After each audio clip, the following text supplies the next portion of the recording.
Case बढ़ने से क्यों चिंता बढ़ी? डेल्टा प्लस वेरिएंट कैसे दुनिया के लिए संकट का दूसरा नाम बना? बच्चों को कब से वैक्सीन लगनी शुरू होगी? देखिए टॉप 9 कोरोना से जान।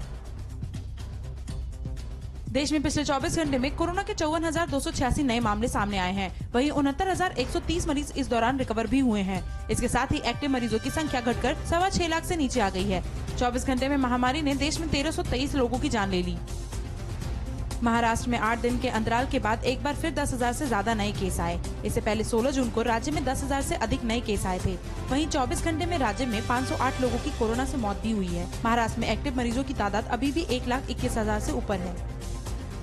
दिल्ली में 24 घंटे में कोरोना के 111 नए केस आए हैं। इसके साथ ही संक्रमण दर 0.15% पर आ गई है, जो अब तक की सबसे कम दर है।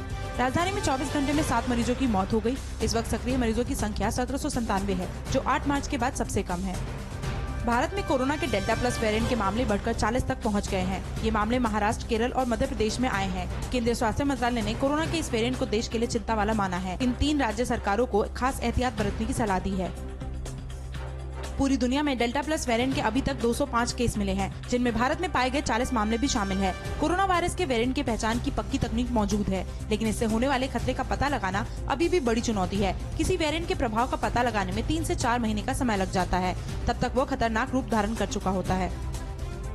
कोरोना के डेल्टा वेरिएंट ने इजराइल को मुश्किल में डाल दिया है। अभी तक लगभग अपनी पूरी आबादी को टीका लगा चुके इजराइल में फिर से नए केस बढ़ने लगे हैं। बुधवार को वहां 100 नए केस आए, जिनमें कई डेल्टा वेरिएंट के माने जा रहे हैं। हालात को देखते हुए इजराइल में एक बार फिर से कोरोना से जुड़ी सख्ती लागू की जा रही है। इस बीच एक रिपोर्ट में कहा गया कि यूरोप में अगस्त के आखिर तक 90% मामले डेल्टा वेरिएंट के होंगे। अलग अलग वेरिएंट की वजह से कोरोना वैक्सीन के अप्रभावी होने का संकट खत्म होने वाला है। अमेरिका के यूनिवर्सिटी ऑफ कैरोलिना के वैज्ञानिकों ने एक ऐसी यूनिवर्सल वैक्सीन तैयार की है जो किसी भी वेरिएंट पर कारगर होगा। इस वैक्सीन का चूहों पर सफल प्रयोग किया भी जा चुका है। देश में सितंबर-अक्टूबर तक बच्चों को वैक्सीनेशन शुरू हो सकता है। एम्स के निदेशक डॉक्टर रणदीप गुलेरिया ने बड़ी जानकारी दी है।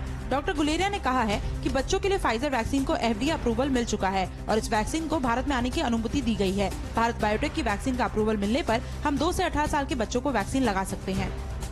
दुनिया के 90 देश चीन से वैक्सीन लेने के बाद बुरी तरह फंस गए हैं। इन देशों में कोरोना संक्रमण खत्म होने की बजाय बढ़ रहा है। कोरोना वायरस के सामने चीनी वैक्सीन पूरी तरह से फेल साबित हुई है। ऐसे देशों में ज्यादातर छोटे और गरीब देश शामिल है। दरअसल चीन की वैक्सीन बहुत आसानी से उपलब्ध है, लिहाजा इन देशों ने चीन से ही वैक्सीन खरीदा और बड़े पैमाने पर अपने देश में वैक्सीनेशन शुरू किया।